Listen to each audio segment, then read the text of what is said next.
اچھا اطہر کاظمی صاحب یہ فرمائیے سر، یہ جو طلال چودھری صاحب کی سٹیٹمنٹ ہے نا، ویسے عجیب سی سٹیٹمنٹ ہے، کیونکہ اس سائڈ پہ وزیر داخلہ وہ اس وقت ظاہر ہے، اور کیونکہ وزیر داخلہ یہاں پہ ہے نہیں تو سارے اختیارات بھی ان کے پاس ہی ہیں اور بڑا ذمہ دار ہوتا ہے وزیر داخلہ، اور اس کے بعد دوسری سائڈ پہ چیف منسٹر ہے خیبر پختونخوا میں، جس میں سب سے زیادہ لاشیں گر رہی ہیں، سب سے زیادہ دہشت گردی کے واقعات ہو رہے ہیں۔ اب اگر چیف منسٹر فرض کریں کہ واقعی چیف منسٹر نے پولیس کو یہ کہا ہے کہ آپ نے ایکٹیویٹی نہیں دکھانی کوئی بھی، کیونکہ ہم نہیں چاہتے کہ ہماری پارٹی بھی ANP بن جائے یا پاکستان پیپلز پارٹی بن جائے، اور اگر یہ کہا گیا تب خوفناک ہے، اور اگر اس سائڈ سے جھوٹ بولا جا رہا ہے تو اس سے زیادہ خوفناک۔ اور سب سے زیادہ خوفناک چیز یہ ہے کہ علی امین کا بیان ہے اور طلال چودھری اس پہ بات کر رہے ہیں۔ ہماری سیاست اب اس نہج پہ پہنچ گئی ہے کہ یہ دونوں شخصیات کو اگر آپ دیکھیں تو دونوں ماشاءاللہ بڑی انٹرسٹنگ پرسنالٹیز ہیں۔ جہاں تک بات یہ ہے کہ طلال چودھری علی امین سے متاثر ہوئے یا پھر ان سے مایوس ہوئے، اگر اس وقت علی امین سے کوئی سب سے زیادہ مایوس ہے چودھری صاحب تو وہ عمران خان صاحب ہے۔ اچھا وجہ وہ جو حالت ہے، وہ ایک پورا صوبہ ان کو دیا۔ عمران خان صاحب نے اتنا طاقتور آج تک کوئی وزیر اعلیٰ نہیں لگایا جس کو اتنے اختیارات دیے ہوں۔ ادھر بزدار تھا، ادھر محمود خان تھا، اور جس طریقے سے وہ چلاتے، علی امین کو تو آل ان آل بنایا گیا، اور ان کا یہ تھا کہ پارٹی کی صدارت بھی دی، پارٹی کی صدارت دی کہ یہ کوئی تحریک چلائیں گے، کوئی حکومت کے اوپر دباؤ ڈالیں گے۔ تو میرے خیال میں سب سے زیادہ تو عمران خان صاحب مایوس ہے، اور وہ اپنے قریبی ساتھیوں کے ساتھ اس چیز کا ذکر بھی کر چکے ہیں۔ اور ایک اور چھوٹی سی مثال بھی دے دوں، علی امین وہ واحد بندہ ہے پوری دنیا میں جس پہ عمران خان نے پھول پھینکے تھے۔ آج تک عمران خان نے کسی پہ پھول نہیں پھینکے، دنیا اس پہ پھینکتی ہے۔ ساتھ بٹھا کے جب وہ گرفتاری سے آئے تھے تو عمران خان نے پھول پھینکے تھے۔ پر علی امین صاحب کی جو کارکردگی رہی ہے وہ عمران خان صاحب بڑے مایوس ہیں، اور پھر جو صوبے کے حالات ہیں جس طریقے سے علی امین چلا رہے ہیں، اب غیر ذمہ دارانہ بیانات دینا، فیصل فرید صاحب ہمارے بھائی ہیں، یہ انہوں نے تو دفاع کرنا ہے، ان کی جماعت ہیں، ان کے دوست ہیں، تو یہ تو کریں گے، لیکن ایک ایسا صوبہ جہاں پہ یہ حالات ہوں، ان کے اپنے ضلع کے اندر سے جو خبریں آ رہی ہیں انتہائی غیر ذمہ دارانہ بیانات، میں یہ کر دوں گا، میں وہ کر دوں گا، بھائی ایسے سیاست نہیں ہوتی۔ میں نے ابھی پچھلے بھی ایک پروگرام میں کہا کہ اگر پی ٹی آئی میں کسی کو سمجھ نہیں آ رہی تو گورنر فیصل کریم کنڈی صاحب کے پاس ان کو ٹیوشن لگوا دیں سیاست کی، ان کے پاس جایا کریں شام کو، تھوڑا سا ان سے سیکھیں کہ سیاست کس طرح کرنی ہے۔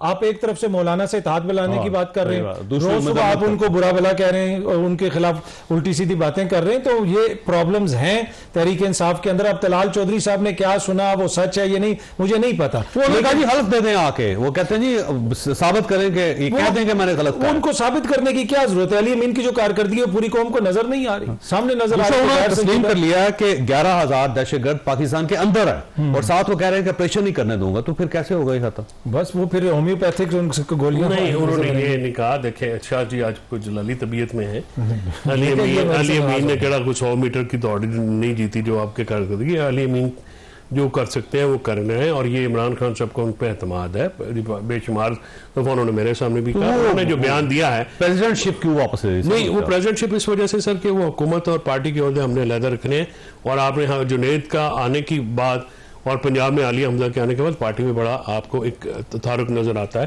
انہوں نے یہ کہا ہے جی کہ جو انٹیلیجنس بیسڈ آپریشن وہ تو آلریڈی ہوئے، ہم آپ کو جو، اور یہ صرف علی امین نہیں ہے، پی ٹی آئی نہیں ہے، باقی جماعتیں جو ہیں، UIF نے بھی اپنا نامیہ دیا ہے، ANP نے اپنا نامیہ دیا، آپریشن کے آگے میں تو کوئی بھی نہیں ہے۔ گزارش یہ ہے کہ یہ علی جو آپ یہ جو مولانا صاحب والی بات ہے، یہ اس پہ میں آپ کو ذرا اپڈیٹ کر دوں کہ اسد کیسر صاحب کے ذریعے یہ میسیجنگ ہوئی، میری علی امین صاحب سے کل بھی بات ہوئی، انہوں نے کہا جی کہ مولانا صاحب کے ساتھ ہم بیٹھ کے جو اپنے پولیٹیکل میٹرز ہیں ہم ڈیسائیڈ کرنے کو بالکل حل کرنے کو تیار ہیں۔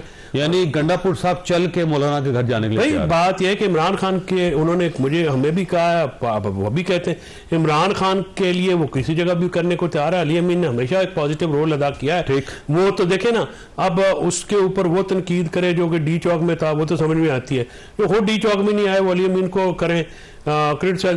یہ دیکھیں نا، میں نے آپ کے پروگرام میں جو پہلے بھی کہا تھا کہ ریزرویشن JUI کے حل ہونی چاہیے، اور بالکل سیاسی باتیں، لیکن وہی ریزرویشنز جہاں پہ علی امین کی ہوں گی وہ بھی تو حل کرنی پڑیں گی، مڈل وے کا۔ ابھی سب دیکھیں 3 مطالبات ہیں ان کے کہ فاٹا کا مرجر انڈو کریں، اور اس کے ساتھ ساتھ شریعت نافذ کریں کچھ علاقے جو جن کو خود کہہ رہے ہیں، اور ان کی مرضی کی شریعت نافذ کریں۔ دوسرا یہ افواج پاکستان کو وہاں سے نکالیں۔ ہم دیکھ کیا سکتے ہیں مذاکرات میں ان کو؟ دیکھیں افواج پاکستان ہے، پاکستان کا کوئی بھی حصہ ہو وہاں پہ وہ تو ہوں گی، کسی کے کہنے سے تو ہم نہیں نکالیں گے۔ دوسری بات یہ ہے اس میں یہاں پہ ایشو کیا، دیکھیں ایک ہمارا بلوچستان کا مسئلہ ہے، ایک ہمارا اس سائڈ کا مسئلہ، یہ 2 مختلف قسم کی دہشت گردی۔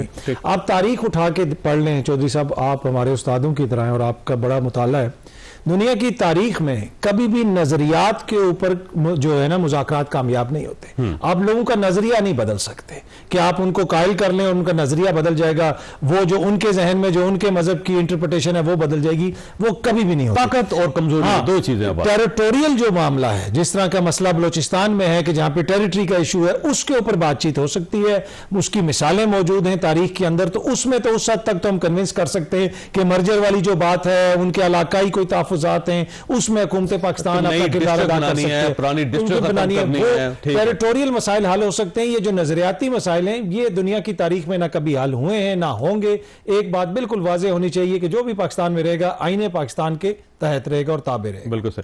اچھا افنان صاحب, اب مسئلہ یہ ہے کہ پاکستان تحریک انصاف کے بغیر آپ کوئی پالیسی نہیں بنا سکتے اور آپ اس پالیسی کو امپلیمنٹ بھی نہیں کر سکتے, تو آپ راضی کیوں نہیں کرتے ان کو ملک کے لیے کرنے؟ چھوٹا سا مطالبہ ہے, اگر عمران خان صاحب کے ساتھ یہ ملنا چاہتے ہیں تو کون سا بڑا مطالبہ ہے جی, ملاقات 10 ملاقاتیں کروا دیں آپ. دیکھیں بات یہ ہے کہ یہ کوئی طریقہ نہیں ہے نا. آپ ملک کے اوپر حملہ ہوا ہے, آپ کہہ رہے ہیں میری ملاقات کرا دو, کرا دیں. ملک سن لینا میری گزارش, ملک پہ حملہ ہوا ہے آپ کہہ رہے ہیں مجھے جیل سے نکال دو, ملک پہ حملہ ہوا ہے آپ کہہ رہے ہیں جی میرے فلانے مسائل حل کر دو, مجھے NRO دے دو. بھائی یہ کوئی طریقہ نہیں ہے نا. آپ نے بالا کوٹ میں حملہ ہوا, آپ ہمارے ساتھ بیٹھے, فیٹف کے اوپر آپ ہمارے ساتھ بیٹھے, 4.25 سال آپ کو سب کہتے رہے بیٹھ جاؤ, نہیں بیٹھے. آپ نے یہ روایت قائم کی نا. اب انہیں اپنی غلطی کا اندازہ ہوا نا, وہ بیٹھنا چاہتے ہیں. غلطی کا اندازہ نہیں ہوا. بات یہ ہے کہ جب بالا کوٹ پہ حملہ ہوا تو میاں نواز شریف جیل میں تھے, مسلم لیگ نون پہ بدترین فسطائیت تھی, اس کے باوجود ہم بالا کوٹ میں ان کے ساتھ آگے کھڑے ہو گئے. ہم نے شرط نہیں لگائی کہ میاں صاحب کو چھوڑو گے تو ہم ساتھ کھڑے ہوں گے, نہ ہم نے یہ کہا کہ ملاقات کراؤ گے تو ہم ساتھ کھڑے ہوں گے. بات یہ ہے جب ملک کی سالمیت پہ حملہ ہوا ہے تو آپ کو یہ پیٹی معاملات میں آپ کو نہیں جانا چاہیے تھا نا. یہ کوئی طریقہ ہے, یہ آپ بلیک میلنگ کر رہے ہیں بیسکلی, NRO مانگ رہے ہیں ہم سے. تو یہ ہے ایکچولی بنیاد پرابلم کی. ان سے آپ جو بات کرو, یہ اپنا یہ کہتے ہیں ہمیں یہ دے دو ہمیں وہ دے دو. بھائی یہ اپنی ذات سے باہر نکلیں, کوئی ملک کے بارے میں سوچیں. یہ جب آپ کو ساتھ بیٹھنے کا ٹائم تھا وہ آپ نے ضائع کر دیا. جب آپ 4.25 سال اچھی آپ ان کے بغیر بھی یہ کر لیں گے, دہشت گردی کا مقابلہ کر لیں گے. جب 4 سال ہمارے ساتھ نہیں بیٹھے تو مسائل چلتے رہے, حل ہوتے رہے نا. نہیں, انوائٹ تو آپ ہر بار کر رہے ہیں نا. آپ نے اس مرتبہ انوائٹ کیا, اس سے پہلے بھی کیا, انوائٹ تو آپ کر رہے ہیں پاکستان تحریک انصاف کو کہ آپ ہمارے ساتھ آئیں. ابھی بھی آپ نے اسپیکر صاحب نے ان کو بلا کے کہا کہ آپ اس میں شریک ہوں. ہم نے کہا, لیکن دیکھیں بات یہ کہ آپ یہ بات سمجھیں کہ عمران خان صاحب کی نفسیات یہ ہے کہ اس دنیا کا ہر چیز کا شروع اور اینڈ وہ ان کی ذات ہے, ان کی ملاقات ہے, ان کی بیل ہے, ان کے باہر آنا ہے, ان کے مسائل. بھائی آپ اس سے باہر نکلتے نہیں ہیں تو آپ پھر ہم سے کیا مانگتے. پھر یہ رول بیک والی بات میرے بھائی نے کی, تھر کاظمی صاحب نے. بات یہ ہے کہ خراب کرنا کسی چیز کو بڑا آسان ہے. 2008 میں اس ملک میں جمہوریت لائی گئی, ARD بنا کے, APDM بنا کے, محنت کر کے لائی گئی, اور اس کے بعد اس کو بیڑا غرق 2018 میں ہائیبریڈ کے ساتھ ہوا. اب یہ واپس لانا بھی اتنا آسان نہیں ہوگا, اس میں ٹائم لگے گا, لیکن انشاءاللہ واپس آ جائے گا.